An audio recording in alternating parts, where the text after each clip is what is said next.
Podpoint issues on a Friday. Tetherless Podpoint. Okay, A, meaning it's not plugged into the car.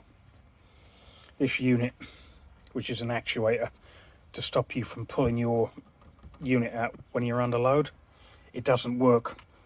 Yes, it does work when you fire it up, as can be seen.